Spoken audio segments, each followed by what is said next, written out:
Blessings and welcome forward once again to Reasonings at the Tree of Life. And we're on the road in the river of Gardentown, Penfield, Sugarloaf.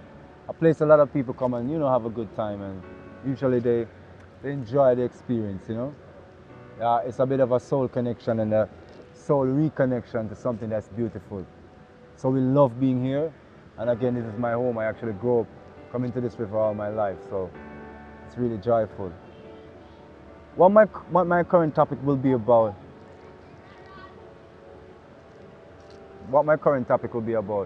is sign language as a social inclusion tool.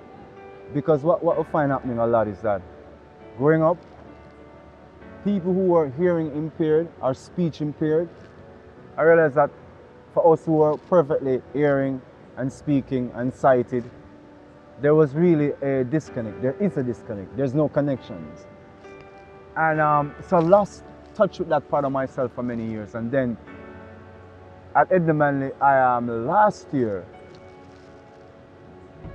I had a very, very, very, very, very, very, very interesting conversation with a young lady called Orlease Ware. Now, Orlease Ware's, she was doing her final year exam, and she was doing her final installation for her Bachelor of Fine Arts degree. And our final topic one of the topics was on sign language. And she was really doing it as a means of social inclusiveness. I think a lot of times we disregard people who are visually impaired, but at least we recognize to ourselves that they're there. They speak, they make sounds. So we don't disregard them as much. Who we really disregard are those who cannot communicate through the sound faculty with us. That's the ones we greatly discriminate. So sign language as a social inclusion tool, it's not just a philosophy I'm talking about. I lost the benefit of being able to communicate with lots of beautiful people who could not communicate with me through sound. And I would appreciate it if we don't only have schools for the learning impaired and schools for the hearing impaired and the speech impaired, and that kind of knowledge-based training is not brought over to us who are of sound, hearing, speech and sight. Some of that so-called special education should be included in our socialization. I don't know about you, but I have felt terrible about the fact that there are many people who I am unable to communicate with. And people say to me, well, Jerome, you can go and do a sign language class. Yes, I intend to. But no, for me, it would be a luxury I would have to put the money towards. Whilst if it was a part of my social engineering, if it was a part of my socialization, then I would not be at this point in my life now saying to myself and saying to others, we should really consider that sign language should be something taught to all children. Because you are purposefully isolating a few children into this box. And it seems like it's only them that's isolated. But we become isolated as well. The only issue is that we then have to become aware that there is some isolation, that there's some separation, because society extricates them in a world of speech and hearing, sights and sounds. It's very difficult for those who don't possess the mastery of those to influence us or to have a place within our psyche. Let's be honest about it. Let's be very, very honest about it. We can truly approach this from a different angle. Instead of looking at these people as having some kind of a defect or a default through some kind of Spartan philosophy, we should look at them as being outside of our modus, our spectrum, but yet still within the realms of reality. Imagine what beauties they absorb. Imagine what goodness they experience, of which we will never know. and they share this beauty amongst themselves and are probably wondering what's happening. Let me tell you how close this comes to me. Just let me tell you. Us, to us. It's not just to me, to us. Our friend Bob, you see, for many years, many years, has been diagnosed as hearing impaired. I mean, there's an impairment in his hearing. He doesn't hear so clearly in every situation, especially at levels of audibility. But upon meeting us and our ways of looking at reality, I said to him, brother, you don't need a hearing aid. He was about to do an operation in his ear. I said, brother, the Lord will regenerate. Hallelujah. You don't need a hearing aid. How did you hear before? He said he listened to the telepathic sounds and he translated what was the verbal sounds. Did you hear what I said? I did not hear that from no one else before I heard that from my friend, our friend Bob. I repeat it. I said, how did you hear before when you did not have in your hearing aids? He said, I listened to the telepathic sounds and translate them back into sense. So when you say something, it has a telepathic, the implication. He hears that, he feels that, he picks that up and recognizes that the pattern of your lips and the sounds matches up back with the telepathic, with the speech and the sound frequency. So sound is a frequency, it's a resonance, which can be sensed by other portions of the psyche, not necessarily through vestibular or your hearing. There are other levels of sensitivity which translate sound and sound waves, i.e. you feel the vibration of a heavily pulsating sound system. Not only do you hear the sound, but you feel the sound, the sound, the sound, the sound, the sound. Sign language is a communication tool that takes us outside of sound, and the sound spectrum as the only means of communication, or the only means of translating information, because it isn't. Beautiful it is when most magniloquent sounds can come from the being, most pleasing, most harmonious.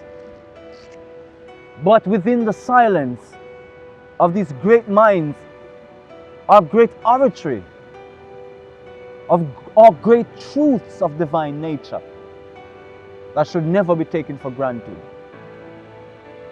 We should petition our local congressman, politician, social worker, intellect, intuit, religious personalities. We should petition them, your educators, to start a whole new viewpoint on how we look at education in society and how we socialize the well-adjusted, the normal and well-adjusted, because we are isolating us, not just isolating the hearing and the speech impaired or the visually impaired.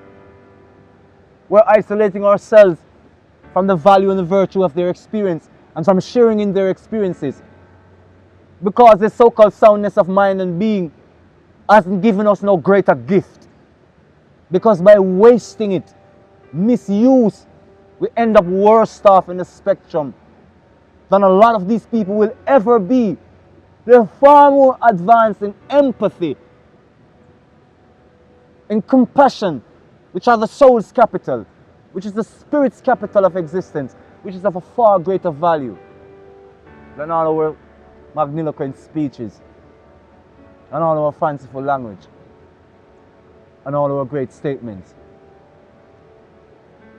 We must remember that life is on many wavelengths. The harmony of the spectrum is the beauty and the gift of how love comes to be, so that all can share in this reality. That all of us can begin to understand we have a common place. Blessings, blessings, blessings. The children Get a shot of them, Roman. Because it's about them. We're talking about them. Blessings. Good evening.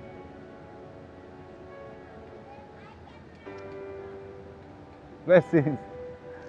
Did you have a nice day at school? Did you have a good day at school? Ah, that's nice. That's nice. We're talking about education. I'm talking about school. Ah, blessings. Enjoy your evening. Say that again? Yes, I do, but not now. Next time. Bye.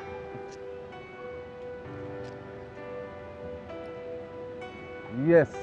So as we say, it's beautiful that when we're educating the children, we do not leave out the ones who are hearing impaired, speech impaired, or visually impaired, or physically impaired. Because what we're doing is cheating not just them, but us of the experience of knowing them. All of us are included.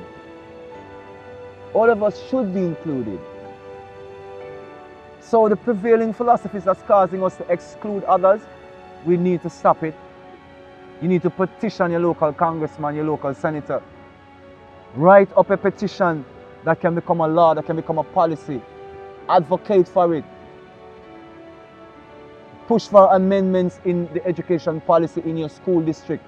Petition your superintendents, the commissioner of schools, the minister and ministers of education, of religion, those political ministers in parties.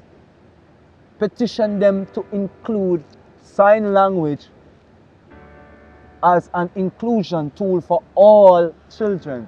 So we all can grow up not excluding nobody. As a great means of social inclusion. So empathy can grow in us and not prejudice and judgments. People wonder why we are so negative towards those we call the impaired.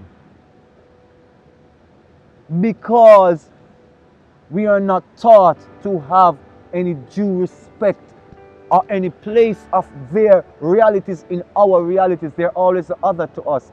They're always another, the anomaly. We feel so choked up sometimes to speak to them, to speak with them. We feel so burdened and pressured and weird.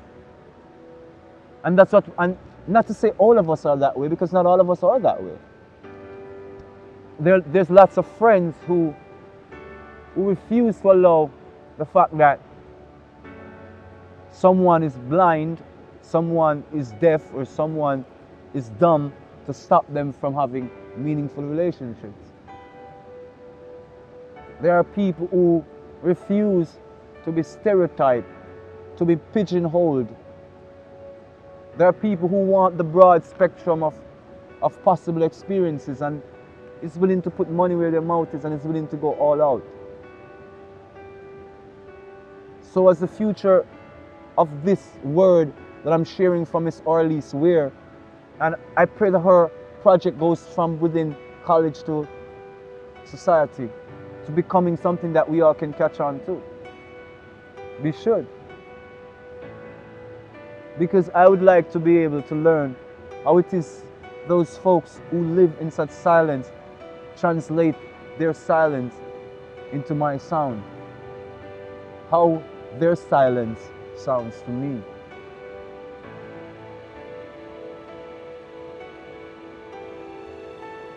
When we do not have heroes from their realities, we will not know what it is to truly appreciate others and truly appreciate ourselves, appreciate loving ourselves. So we must allow for their heroes to become our heroes. And if we cannot communicate and we cannot understand their communicating, we won't want them as our heroes. We won't have them as our heroes. And God has made us all, no matter what the failings or the perceived failings are. With just that alone, we yet are amazingly beautiful. So impairment is not for bereavement. It's not loss. It's just a different experience of spectrum, of possibility. And it's beautiful when we can share that knowing and allow them to articulate it, and that we should allow ourselves to be able to understand, hallelujah, their articulation. It serves us well to be able to do that. And I think we ought to consider that. I know many educators listening to us, many caregivers listening to us, nurses, doctors, people who are in the field where they are compassionate and empathetic to these individuals. So you know exactly what I'm talking about. So I wish the educators would learn consciously to include information, to include practices that really gives us a chance to understand those who do not speak our language the way we do. Blessings, Brother Bob. Yes. Blessings again. Yes, so blessings, Brother Bob. Welcome forward again. So we're talking about sign language as a social inclusion tool. So essentially, if we were being taught how to interpret people who are off the spectrum of our own soundscape, then we would understand why it is that a lot of times they feel so isolated, and we feel so isolated too, because we are definitely cutting off a part of the possible connections to humans, to other humans, to human life. There's so much gifts that come with human beings that don't come only in sound. Some come specifically in silence. Some come without the pervadance of sight. There is a genuine connection in all things. And if we in our societies make the choice, come to a consensus to genuinely ensure that our children are educated, all of us, to understand sign language, then we wouldn't have an issue with communicating with other individuals in our society that do not use the sound spectrum to communicate. They're hearing impaired. They're speech impaired. So if we do not make a way for us to understand them, we are isolating ourselves. As I have said before, it is much more easier for us to understand the blind man, because very few times is a person blind, deaf and dumb. It is a joke that people often talk about in a very macabre way. So it's rare that it would ever happen. But in the rare case, what an unfortunate, but yet, what a beautiful possibility. So I'm saying that folks who are visually impaired usually still can speak and hear. Though they have gone through their prejudices, we have recognized that lots of strides have been made for their inclusion in society. But the hearing impaired and the speech impaired, there's a lack of tolerance and a definite exclusion of them from the narrative. When I was a child, I remember watching news on one of the old television stations. What I liked about it was they had a sign language presenter, which was very good, because I didn't understand what was being signed, but I was trying to correlate what was being spoken with what was being signed. And to me, it was amazing. Now, modern television currently, in my country, you don't have the visual presenter, the visually impaired, the hearing impaired presenter anymore.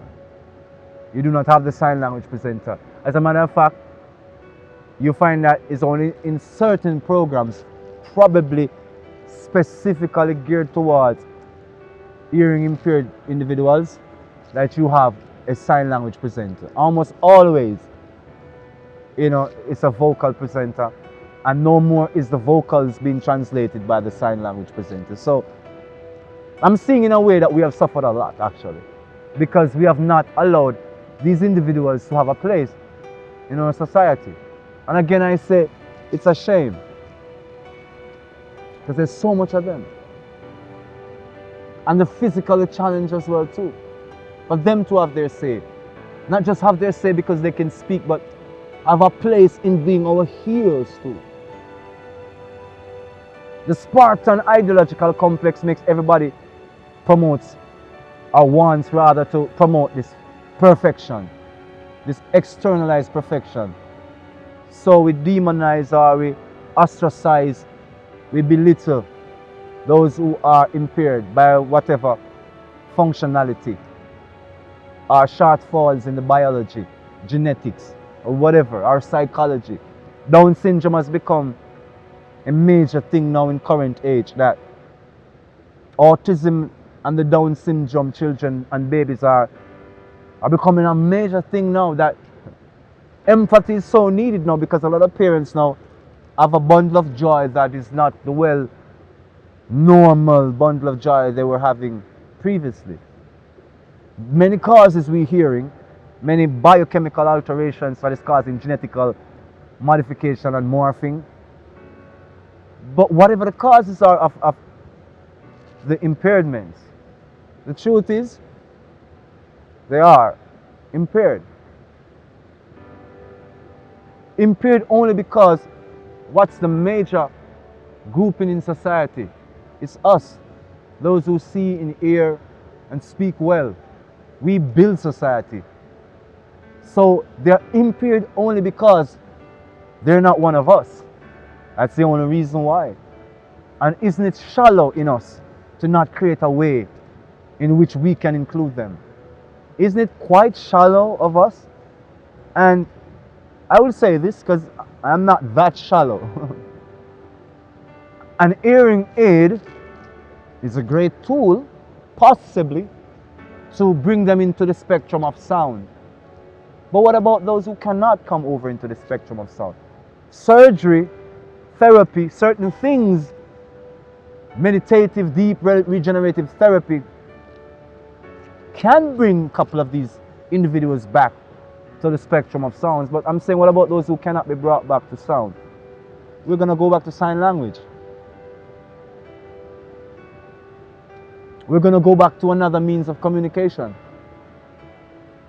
That if you teach our educators to sign, to translate what they are saying in the form of the vocal plus the sign, you won't have to get a specialist to come and sign for us in the class. Or get a specialist sign language educator. Why not? Education is run from our taxes, ain't it? Am I right? Isn't education run from our taxes? So we can suggest that someone be paid to teach us sign language. We can have a sign language educator, instructor.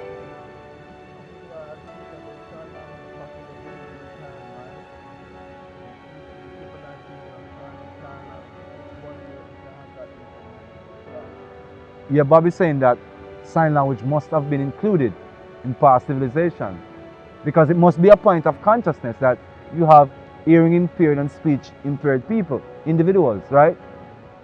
And wherein, say for instance, you would cut someone's tongue out in some of the most debasing warfare that we have come to know on earth, there still would be a means for that person to communicate. While hearing, they would not be able to speak.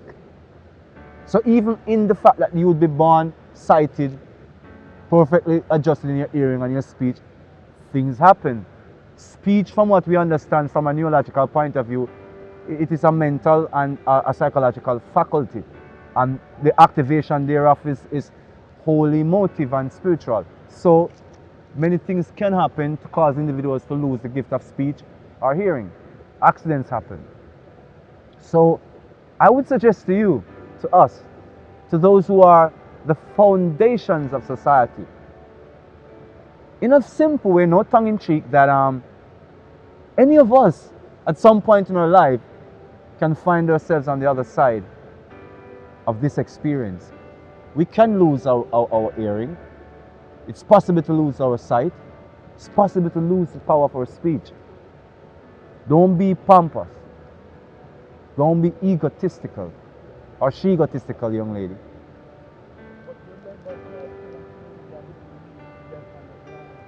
Yes.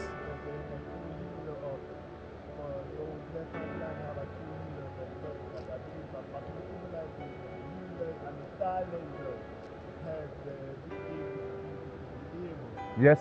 Because they have ability to activate the higher senses. See it And there? they are using the higher senses when they are low as the physical able, but they don't know how to put the higher senses to manifest in the physical. So you make it put in your feet. Bob is saying that, as we experience like in ancient cultures, the people who were called disabled were taught, there's a structure in which they were taught to make use of their abilities, that it's a matter of inclusion.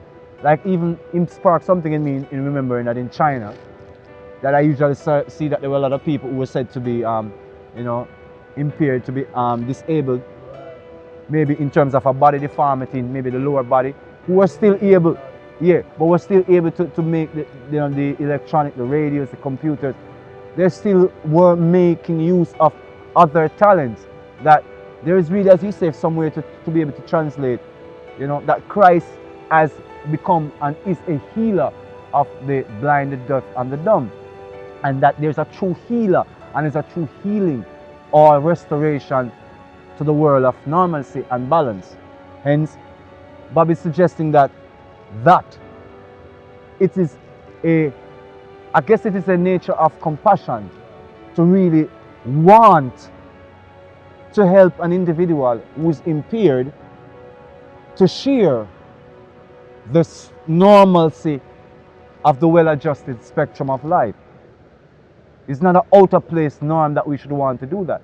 However, as society maybe has devolved from something wholesome, we have lost context and the premise in which we would want to do that for all of us. So my premise is sign language in my argument as a social inclusion tool and even a means of therapy for some of us who are so pompous or pompous in our speech and our sound and our hearing, that this might be able to teach us some humility, some civility. I ask of you and I remind you and I beg of you to petition your local lawmakers to be able to make some stance, some striving towards policies that adjust the laws, that we can afford educators that will teach us sign language. That's a part of our legal construct. We will include these in our constitution, the right to learning through the form of sign language. That we make sure that as a part of the policies in the school districts, that there be a sign language instructor for all of your children. And then the prejudices that are born from that will not overcome us nor overtake us. I may go a little bit. Teenagers encouraging their own sign language. But there must be certain body reactions that can get certain words, That's why most of those really talk about it. Okay, so That is why sign language is more deeper. alright, so Bob is opening up the spectrum of the argument to suggest that sign language or the language of symbolism, then let's go to that, is more than just because of an impairment. That there are certain levels, because remember I alluded to silence and the gifts of silence, right? The orders that are born within silence, that the sound spectrum individuals have to control themselves, mute themselves and go into silence. But there are those who already are in silence, and there are those who live in silence, who hear through the telepathic. So signs are the symbolic language, right? Is a language of communication when one has reached a certain level of vibration, where a vocal spectrum is not necessary to unlock certain levels of clarity. Wisdom presents itself. Please make use of the arguments to encounter the kind of knowledge you need to empower you to go out there and petition for the laws to be moved, for the attitudes to be changed, and for this to become a way of life for all of us. I give thanks once again for Orleans Weir, Edna Manley College. Orleans, thank you for bringing this to my attention and sparking back in me my childhood and my youthful interest of wanting to communicate with those who signed and those who couldn't speak vocally, verbally. Thank you so very much, Orleans. Have a great day to all who are visually impaired, and for all those who are hearing impaired, speech impaired, but have found a way to communicate, to contextualize the information. In the future of our presentation, we would love if someone would translate into sign language for us, or even we have our own sign language presenter, so we can ensure that those who can't hear us but are seeing us can understand our arguments, just like those who aren't seeing us but can hear us and can communicate with us. It's understanding and sharing in our arguments. So until we meet again, continue to be that vessel of communication in all forms one can be, to communicate with those outside of our vocal spectrum. Blessings, love, and honor to you. Continue to be this awesome gift of divine creation, divine creator, until we meet again in the cycle called reality. Love, light, and liberty. Blessings.